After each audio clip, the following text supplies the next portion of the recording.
Thank you very much, Mrs. Councillor, for the very interesting context you provided to this panel. Thank you very much, ladies and gentlemen, for arriving here. I suggest actually, since we get already an overview, that Mr. Ambassador Kostya might have the first word on the panel, since he has the most recent experience with having been the ambassador to the People's Republic of China and Mongolia in the last 5 years. And maybe you can bridge your experience of here, Central Eastern Europe, as well as China in the next couple of minutes. Thank you. Thank you indeed. I'm honored to be a guest and a participant, I hope an active participant to this forum. And as Mr. Drana has just mentioned, I recall the meeting we had in 2013 on the New Silk Road. By the way, in the Romanian formula for the Belt and Road Initiative, which is largely used, is still the New Silk Road, because it makes more sense in Romanian than to refer to belts, for instance. Anyway, the councillor mentioned the Belt and Road Forum that was in Beijing last May. And it is no surprise that I would like to start with the same momentous event, because it was the first such meeting since the initiative was launched. The initiative was launched in 2013, and it took 2 years and a lot of debates and articles in all newspapers and specialized magazines, both in China and abroad, for people to understand what was it about. At the beginning, the focus was on the effects that such an initiative would have on the northwestern parts of China, and it was seen as a balancing program. Then a huge talk was whether this initiative is Marshall Plan Point 2 with Chinese characteristics. Then, hold on, there are many countries, but which are those countries? 60. Well, our Irish friends said, okay, so what's the point of us being interested in? Because the map doesn't include Ireland. And so on and so forth. Anyway, in 2015, the document was released that brought much needed clarification, and people began to think in a more focused and clear way about what the initiative was about. The Silk routes are not actually new. Between the brackets, one needs to put ancient, and this is what the characteristics of those routes were mentioned by the president. Later on, in the same speech, he developed the idea, and I guess one of the key words was connectivity in these fields. We have just heard, I think, in the previous panel, the same concept of connectivity in various issues. These are other roads, so to speak.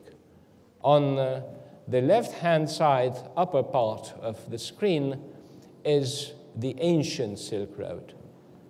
With the yellow on green, on gray, is Marco Polo's trip. And in the middle, the way in which the New Silk, the Belt and Road Initiative map maybe would look like. Well, why do we need this connectivity? Why do we need it for infrastructure? Because the second keyword is infrastructure, although it is clear that it is far more than infrastructure, as it is actually far more than trade. It is a corridor made of a lot of corridors. Not only on geographical terms, there are 5 basic directions in this respect, but also in terms of components, because you have, of course, highways, you have pipelines, you have electricity networks, but you also have logistic parks and internet fiber, optic fiber networks, and people-to-people, definitely. So the second question is, why China? Well, here are some arguments. They might be summed up in a response that late President Lee of Singapore said when he was asked, why does China do what China does? And he said, because it can. It was very simple and brilliant. Indeed, the starting point for this initiative are here in a nutshell. At the same time, there is also something else that needs to be taken into account, that the commitments of the Chinese side are breathtaking if you look at figures. We'll come back to this. What does it mean? Such a huge program, such a huge initiative could not have missed the geopolitical implications.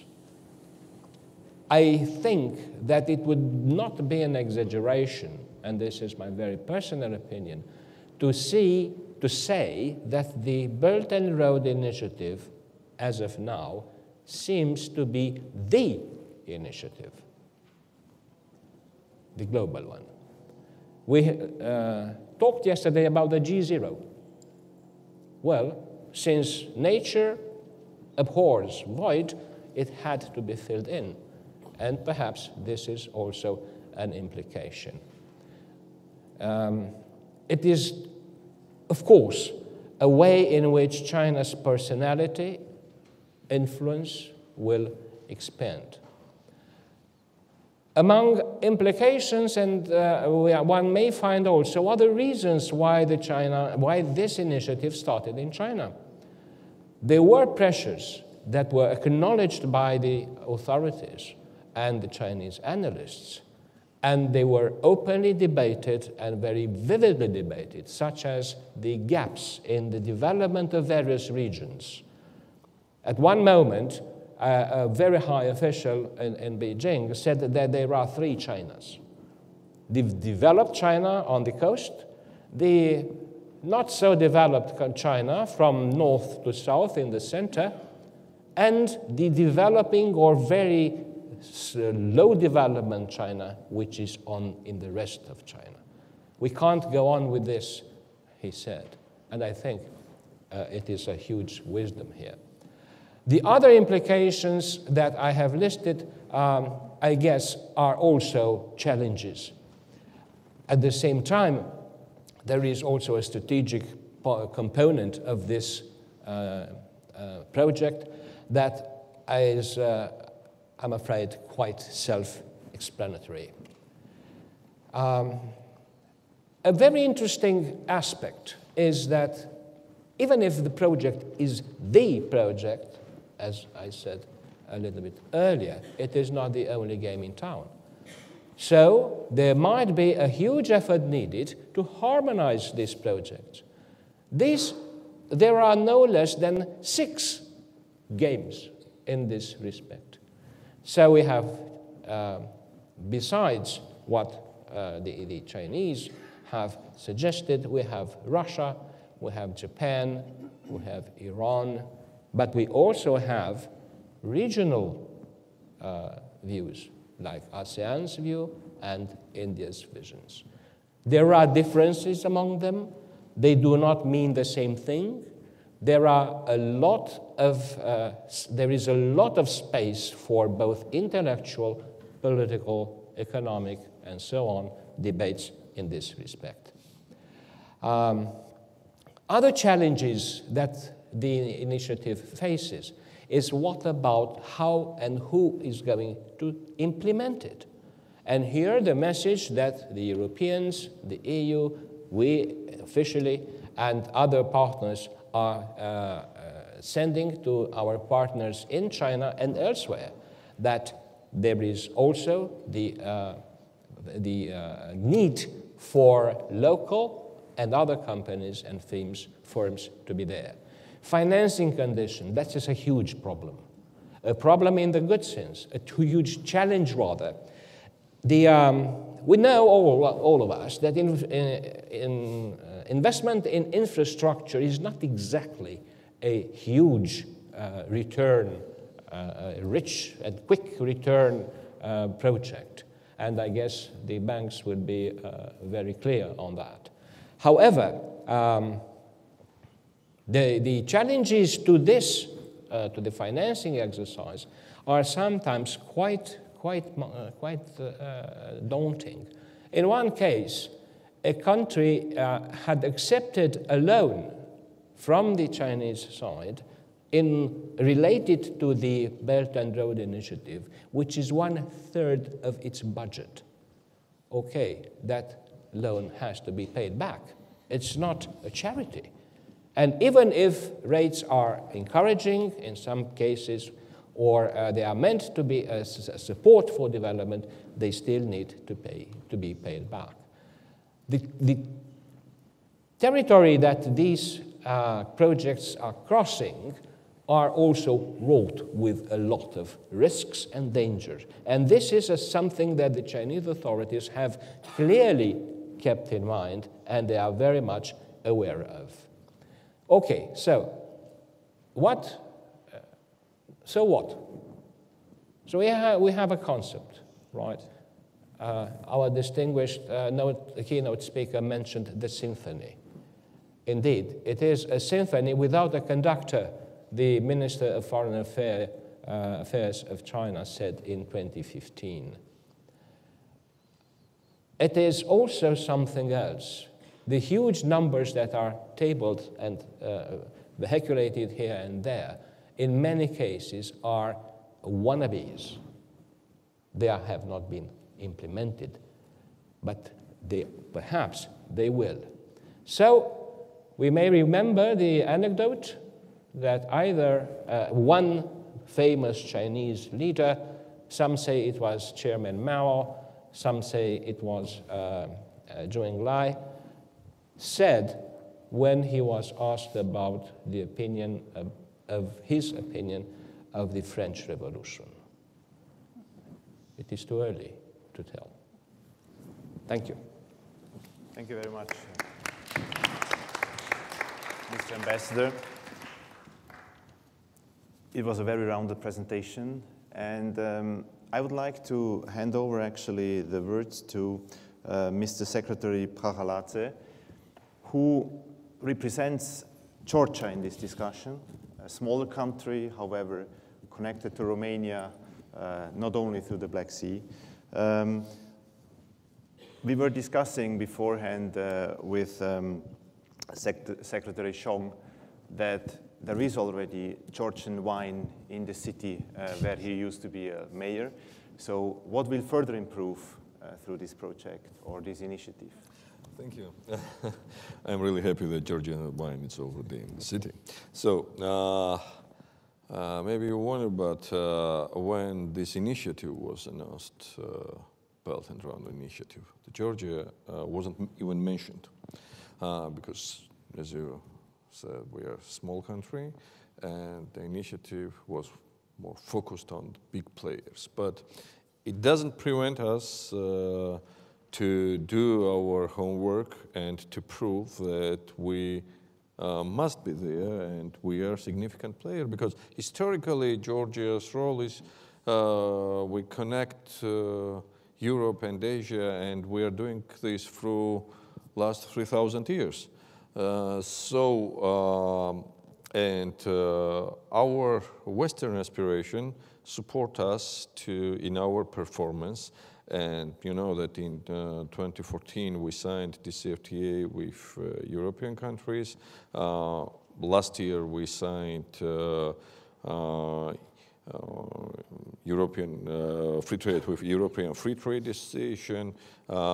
This year we signed free trade with China. So this teeny market became connected with the huge world markets, because from one side we have EU, we have our neighborhood CIS countries. We have free trade with them. We have China. We have free trade with China. We already started a preliminary talk with India and other countries. And plus location, Georgia's location, which really makes a gateway between the East and West. Step by step, we already became the part of Silk Railway. So we already have this connection with China. Next year will be ready this railway connection project, which connect Azerbaijan, Georgia, and Turkey, and eventually connect this to European system of railways.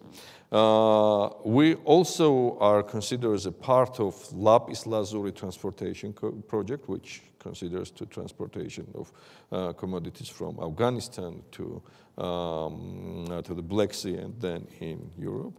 And at the same time develop Persian Gulf, Caucasus, Black Sea transportation corridor.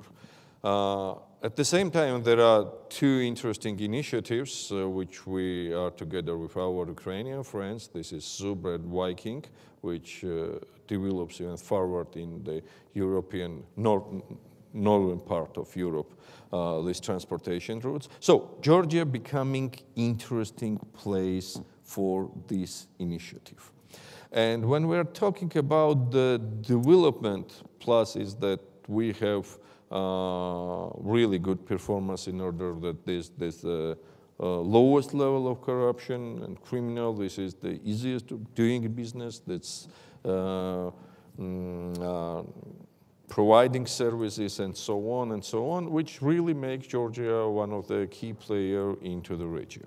So when we are talking about the implementation of the projects, that I really want to focus on three main dimensions. This is political, security, and economic business dimension. So politically, I hope that very soon we will become the part of this political format 16+1, because as I mentioned in the very beginning, Georgia was excluded from this project, but we already have agreement and approval from 16 European countries and waiting for the final decision from China. I think, as already was mentioned, this project is really political, it's really win-win project, and government part is to set up the rules which will be transparent and fair from the companies.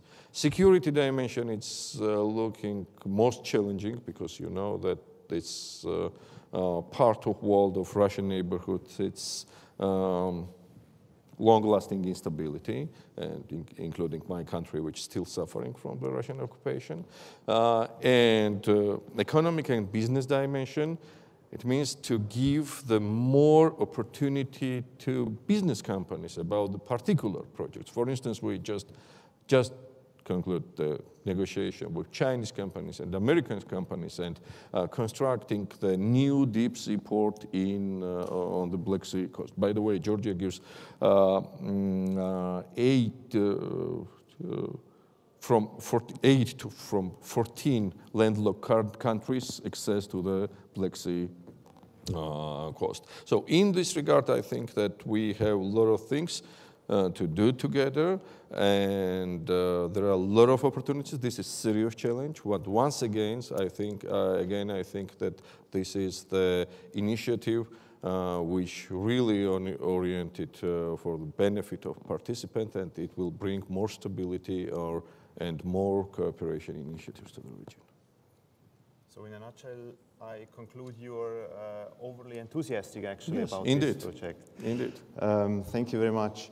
Madam Secretary Pasca Palmer, I guess you will have a slightly different view on the whole initiative. Am I right?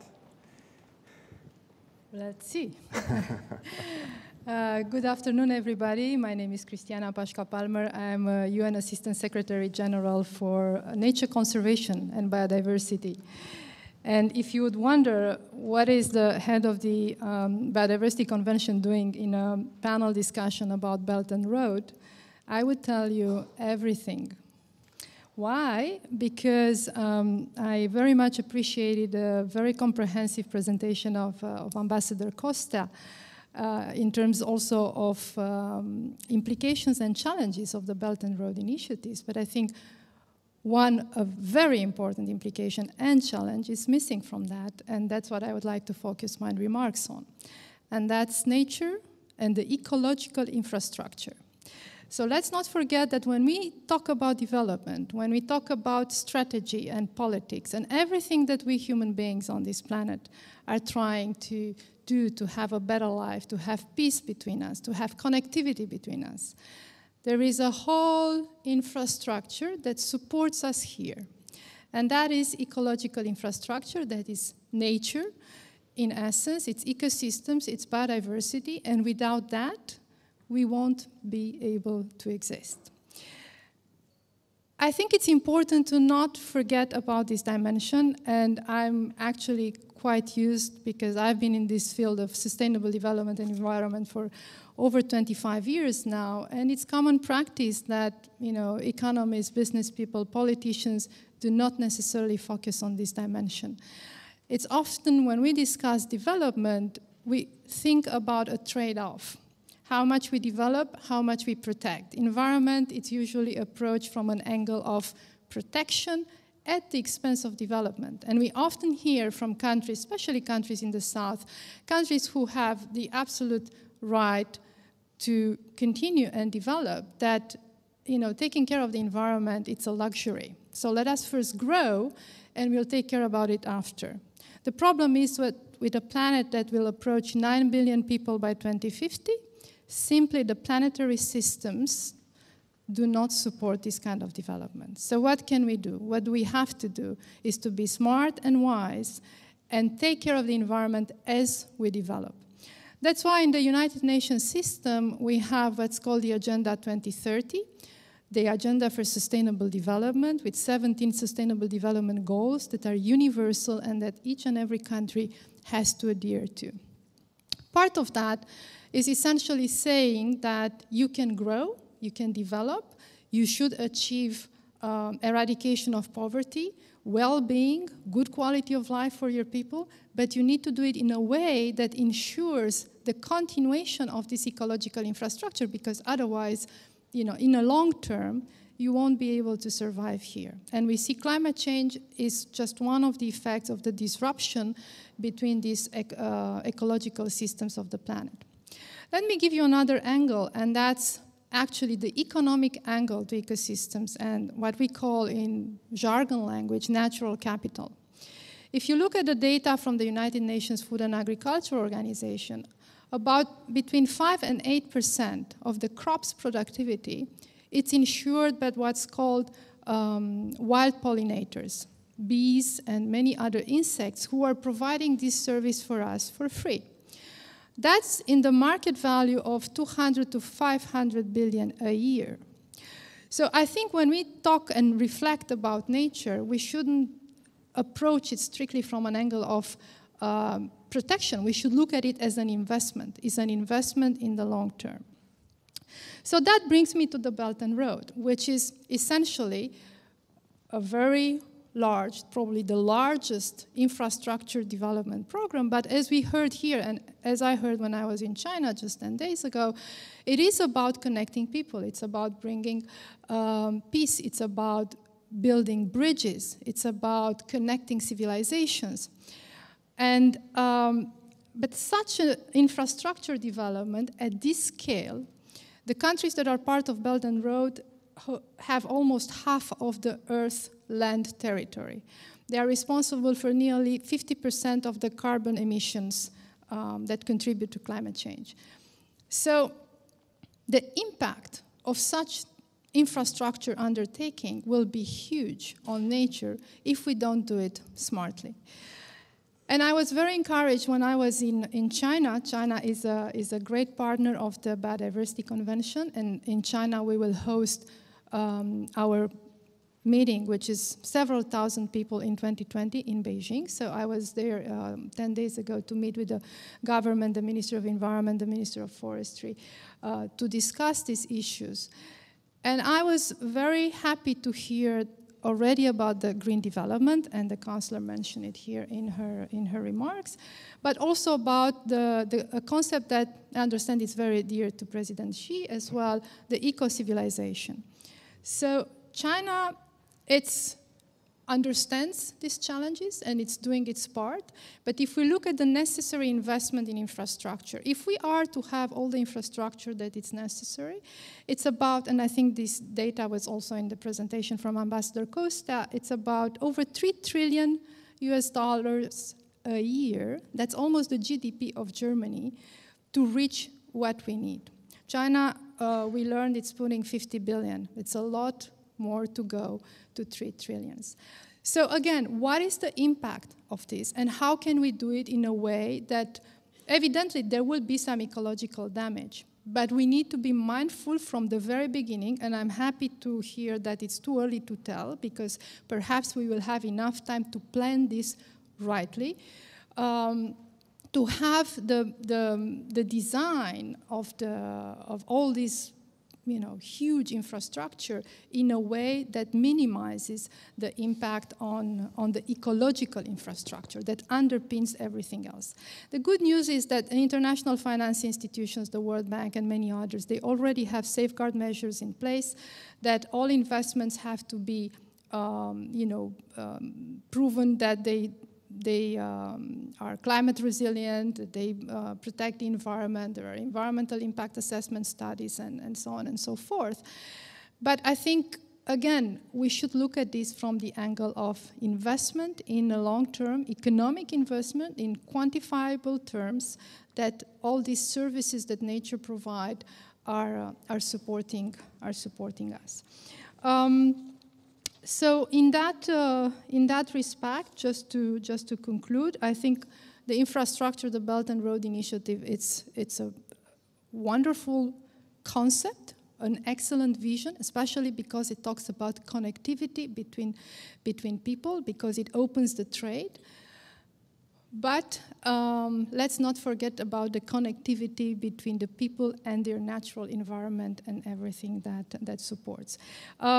Chinese government concluded a memorandum of understanding with the United Nations Environmental Organization to green the Belt and Road Initiative. So already there is very much, there is an open-mindedness there. And I'm excited, and I very much look forward to continue the collaboration with China and with all the other countries along this idea. So I wanted to be a bit more provocative, because I know this angle, it's usually not part of the conversation in these circles. It's very much part of the conversation in the scientific circles, in the conservation circles, but not so much in the business and investment. So on that note, thank you again for having me here. It's good to be home. I'm Romanian, so it's very nice. Thank you. Thank you very much for your different angle, as expected. Having now listened to, let's say, non-private organizations, 3 voices, I would like to introduce also Mr. Golovin into this discussion. I would like to quote The Economist, which says, "Multinationals spotting a bonanza are selling billions of dollars of equipment, technology, and services to Chinese firms building along this new initiative." Do you feel this bonanza already? Bună ziua, ni hao. Good afternoon to everybody. First, I would like to express our gratitude to Aspen Institute, to Mr. Joanna for this great initiative, great discussion around this important topic. Well, I would say yes, directly answering your question, yes, we do feel. You know, One Belt, One Road is a unique thing, I would say, for the last 3 to 4 years. The mere fact that we are discussing here in between policymakers, NGOs, businesses, politicians, let's say, about this initiative, it means that it's huge. It attracts a lot of attention, a lot of discussion, a lot of concerns. For somebody, I mean, there are discussions. What is it? Is it a program? Is it a project? Is it a vision? Is it a concept? For us, for business, coming from business environment, from the company working in the oil and gas sector, for us it's an opportunity, first of all. It's a great opportunity, and I believe to somehow to address the Ambassador Kostya, let's say, closing remark, it's too early to say what would be the eventual result of all this initiative. I would say it very much depends on each and every player, let's say each and every stakeholder, finding an opportunity how to benefit not only us, let's say for us, for example, we are driven by business objective, how to grow our business, but also to have the multifold effect on communities around us, on people around us. So going back to precise examples and why we basically have been one of the supporters to run the forum under this slogan, One Belt, One Road, we think that we are already playing an active role in this initiative. We found our place. The company that I represent, Rompetrol, is an downstream oil company with the home market here in Romania. Recently fully owned by national company Kazmunagas from Kazakhstan, the neighboring country to China, a long-standing partner to China, bringing the resources from Kazakhstan and actually being an energy hub here in the region, because not only we are working in Romania, but we work in 6 European Union countries around the Black Sea, including in Georgia. So, and now Kazmunagas decided to partner with very fast-growing private enterprise from China, CFC, to build a partnership and to leverage the resources that Kazakhstan and Kazmunagas possesses with the enormous investment appetites of China and financial resources of China in order to transform KMG International Rompetrol into the investment platform in the region, and further to leverage the resources that both shareholders possess. So I would say that Romania, at the same time, our home market, has a unique opportunity to play even more important role in energy sector, because I'm coming from the energy industry. It already scores quite high in terms of energy security in European Union. It's one of the least dependent country from imported resources in European Union. But what I see the role of our company, and of course, let's say we are inevitably of Romania, our home market, is that it can play even greater role by integrating, let's say, the markets around Romania. Is one of the fast-growing economies, one of the most stable countries around the Black Sea, and to further, let's say, develop our operations from the assets that we possess here in Romania, and to deliver the energy stability, quality energy resources to the countries neighboring the Black Sea. Think about the following. We think, let's say, that in the next 3 to 5 years, Romania may benefit from around 10 to 12 billion of direct investments as part of One Belt, One Road. So I would say, and if I hear the policymakers in Romania, that one of the main priorities here in the country is to attract foreign direct investments, is to further support the economical growth, to ensure that the wealth of the population is growing, is the initiative, the concept, whatever we call it, this is where we see the opportunities. And last but not least, I would say that, of course, the initiative was initiated by China in order to, first of all, to promote the trade and to ensure the smooth flow of goods from China across Central Asia, Middle East to European markets. But at the same time, it's a two-way street. Again, according to our estimation, this will represent a significant opportunity for European companies to deliver the products, the equipment, the technologies to China. And talking about, again, our company, originated from Kazakhstan, operating in Romania, one of the routes, alternative routes, because there are plenty of Silk Way routes, maritime route, land route. One of the routes from China to Europe is going across Kazakhstan, then across Caspian Sea, across Azerbaijan and Georgia. And what my colleague said, that there is a big association right now between railways of Georgia, Azerbaijan, Kazakhstan, in order to ensure the unification of tariffs, removal of all the barriers, in order to have these opportunities for both European companies and Chinese companies to trade. And for example, this route represents a significant competitive advantages in terms of speed.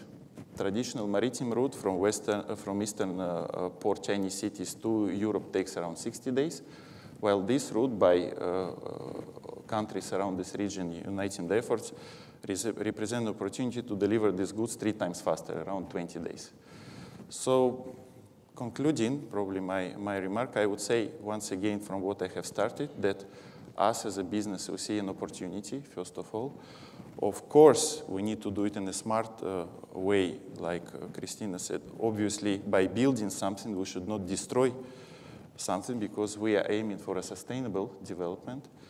And I'm, let's say, very enthusiastic and encouraged in terms of what to expect us as this journey, One Belt, One Road. Thank you very much. Thank you. I would like just to refer to what you said also with regards to speed, and I apologize that I bring up again the wine, but it was an official quote of the One Belt, One Road summit in China, that French wine will be delivered 2 weeks faster to China when the project has been finished. So that's important. And this brings me also again to Secretary Chong, who is actually not only representing an official foreign role now, but can also provide us with insights as a former mayor of a Chinese city. What's your view on that? Well, thank you, Renee. And I need to, first of all, thank the organizers to especially have this One Belt, One Road panel. And China is definitely one of the words with the highest frequency of being mentioned at the Bucharest Forum for the 2 days. Well, many of you, especially Mr. Ambassador, you must remember the delegation led by Mr. Liu Yunshan, one of China's top leaders, visiting Romania this July. And Mr. Liu, after Romania, he went to the Czech Republic. And at the welcome dinner, Czech President Miloš Zeman said, tomorrow there would be a train from Prague to China, the first of its kind, and it's a train reconnecting the Silk Road. Well, this train, which carries a total of $5 million of Czech crystal, beer, car parts, and many more, traveled 16 days to the little Chinese city called Yiwu, where I have been the vice mayor for more than 2 years, until 2 months ago. Well, hopefully today I can be not really a Chinese diplomat, but I can revert to my role as a local mayor to add another slightly different perspective to this panel on One Belt, One Road. Well, according to Chinese official papers, the One Belt, One Road contains 5 different categories of policies, namely the bridge for trade, for infrastructure, for funds, for culture and people, and lastly, for policies. Well, this is not in the exact order because I wish to give a few local examples for these different categories. Yiwu is called by President Xi Jinping the world's capital of small commodities, and the president is definitely right because Yiwu has the world's largest marketplace, which has 75,000 shops, and we have this famous calculation which says if you stay for 3 minutes in each shop and you work 8 hours a day, so have a guess, how long time do you need to go through the whole market? And you need 1 year and a half. That's how large the market is. And according to BBC, we, for example, export all the world's 70% of Christmas gifts and Christmas ornaments. Well, traditionally, the city has a huge surplus, and I mean huge by saying huge, because the city has 99% of its foreign trade as exports. So we nearly have $30 billion surplus. But as Mr. Xi, the president, once said, China does not seek trade surplus intentionally. We wish to create a win-win. That's why the city has, for 3 years, issued a policy encouraging imports. Well, we have been providing convenience at customs offices, and we have stimulus packages for big importers, which is to say, when everyone is working on exports, our city is actually giving out subsidy for importers. So there's good opportunity. Since our Georgian friend is sitting here, I have a good example. Here is the Georgian agricultural minister visiting Yiwu city last month. Well, he was there to attend a ceremony opening one of the biggest Georgian wine showcase center in China. Considering China and Georgia has completed our free trade agreement, well, we are expecting a huge boost in next year's Georgian red wine. And I need to say that this is not only about selling the wine, because we also have cultural shows. Every day we have 4 periods of Georgian dance at the area. So this is about the bridge for trade, and let me come back for the train as the bridge for infrastructure. Well, the Yiwu-Prague train is not the first of its kind, because as the city, we started all in 2014 when President Xi made a meeting with the visiting Spanish Prime Minister suggesting that we open a cargo train from Yiwu to Madrid. Well, nowadays, we run not only to Madrid, but also to Iran, to Afghanistan, to Germany, most recently to Latvia, to the United Kingdom, and this July to Prague. Well, take an example as the Yiwu-Madrid train. It runs through 8 countries, well, with a total distance of over 13,000 kilometers. Well, since Madam Assistant Secretary General is here, I need to add that the most symbolic One Belt, One Road project of the city, the railway, is ecologically friendly. This research is done by DHL, and this picture shows that transportation by rail is, well, as ecological friendly as shipping. Well, and considerably, it pollutes significantly less than transportation by truck or by air. Well, speaking of infrastructure, I need to say that time is vital for railway transportation, because normally, if we go by sea, the containers would take 25 days from Yiwu to Madrid. And on land, our first train took only 21 days to arrive in Spain. But we can continue to cut short the time, because in different countries, the railway gauge, the width of the track is different. Well, in Russia, they have a wider track, and most funny thing is in Spain, they have a track gauge which is different from anyone. So the train, when crossing borders, it needs to be, the containers needs to be lifted and to be put on another train on the wider track, which took much time. So actually, half of the time the train were running and half of the time they are waiting. So just imagine if we can have better infrastructure, we can connect the Asia-Europe continent with the same standard, we would significantly shorten the time of travel. Well, time-wise, I think I would just skip the next 3 bridges, but let me end this with saying that, well, from the eyes of a local Chinese mayor, rather than a diplomat, I think the Belt and Road Initiative is more about cooperation, about development and infrastructure, rather than a geopolitical strategy. It is more about win-win cooperation rather than winner takes all. Just imagine all the opportunities which would emerging from this for us all, and the beautiful, better world for us all to be living in.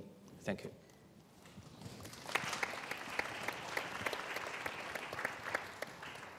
Mr. Ambassador, we have heard that it's also about local impact in Romania. We heard we talk about billions of investments. Can you provide us maybe a bit with an insight on what could be the time frame of such kind of investments in the area of Romania, but also 16+1 in the next couple of years? I guess that one of the most exciting developments that happened under the Belt and Road Initiative is the way in which the previous initiative, that 16+1 initiative, got connected to the Belt and Road. This is a matter of messaging. This is a matter of marketing, a political marketing at the end of the day, which may be fine. It is sometimes a bit confusing because it is not clear what we are talking about. How can we have a project that was agreed within the 16+1 format all of a sudden be presented as a Belt and Road project? So people got, as I said, confused. When things will happen in this area, if I understood your question correctly?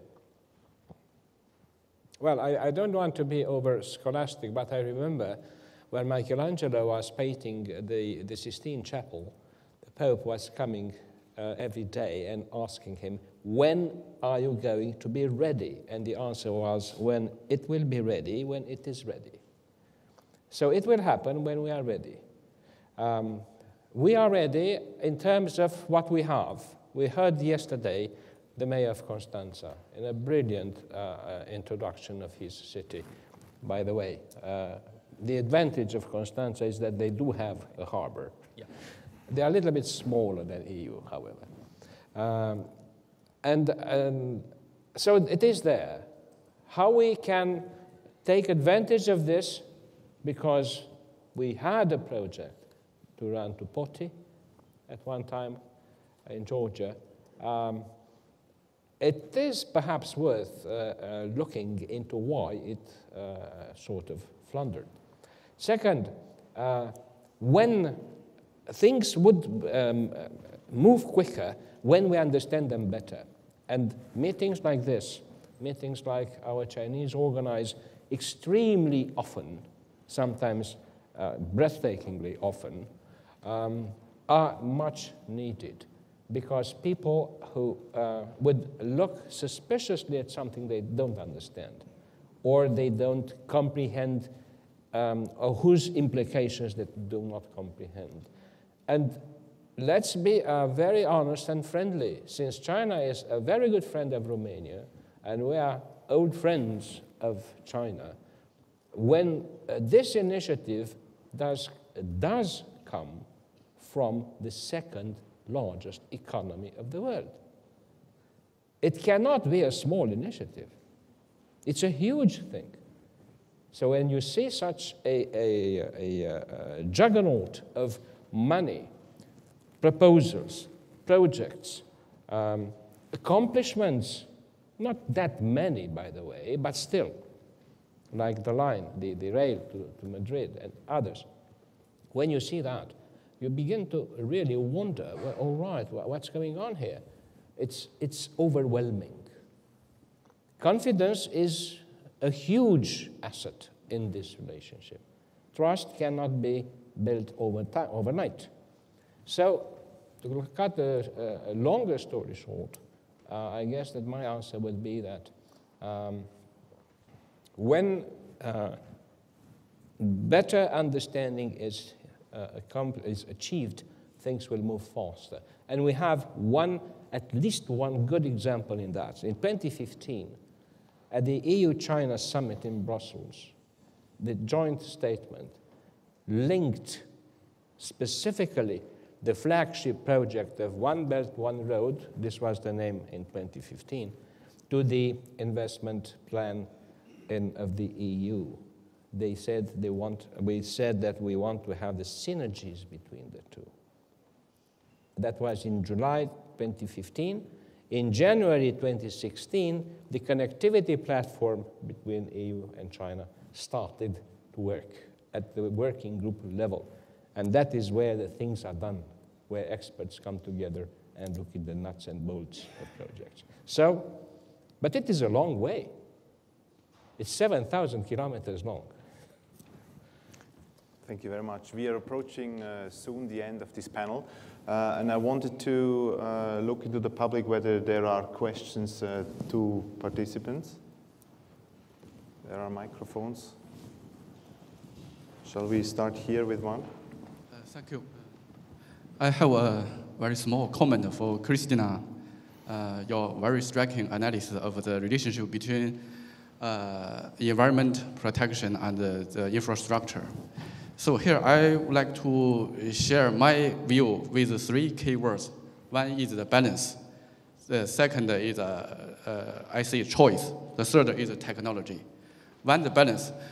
Why we see the balance? Because if you want to develop, you must balance something, not only on one side, but also the other. For example, we need the natural environment, but also we need the business environment for one country development. So you must balance this different perspective. Also, even for the United Nations, we need the sustainable development. At the same time, we need to fight against poverty and lagging behind. So you must select a balanced way, but not only one side. You must take full consideration of the other side. This is the first keyword, balance. Second, I'd like to say technology. Maybe we can notice that in the past years, when the capitalist countries, they experience the modernization and the industrialization, they also pose a serious pollution, but rely on the new technology, which something like energy saving or environment protection technology, they can select or solve the problem to some extent. I think we can rely on technology. Maybe on the next section, we can talk or discuss this issue. So the second keyword is the technology. The third is the choice. You see that we would like to build an infrastructure, but what's important is that this infrastructure building is based on the market-oriented, which means that we can upgrade, we can also select the sky, something like the flight, something like the sea, transportation, or other way to promote the connectivity. Here, I would like to emphasize that the less efficiency, less convenience, also the less connectivity can also create some troubles for the environmental protection. Thank you. Well, thank you very much. I couldn't agree more with you. I think if you listen to my remarks, I was actually pleading exactly for this, for sustainable development, for balance, and for the win-win-win, dare I say. There is, depending how you look at it, you have concepts like the triple bottom line. If you look at the business, you have concepts like the 3P, the people, planet, and profit. It is about balance, indeed, because I think for many years during industrialization, we were actually developing at the expense of the natural capital. But the whole sustainable development concept and the UN Agenda 2030, by the way, of which China is a proud signature and implementer, it's proposing is to really develop, but with delivering benefits social, for poverty eradication, for environment. And again, we are not saving the environment just for the sake of saving the environment, though there are very critical arguments to be made there, philosophical and bioethical, if you want, from the rights of the other living species on this planet. But it's also, in a way, a selfish, human-centered approach, because without a functioning, healthy ecosystem, we will not have the food security. If you'd have the pollinators disappearing, the technology, I fully agree with you, but the technology will not develop fast enough to replace the service that the bees and other insects are doing for pollinating our crops. I don't think we'll get there unless, who knows? But it's a race against time. So I'm advocating for wise approaches, for balance, and for looking at the economic analysis, cost-benefit, and looking at nature from an investment angle. It's an investment in the long term. I would like to use the word balance also. I understood we have to balance the schedule.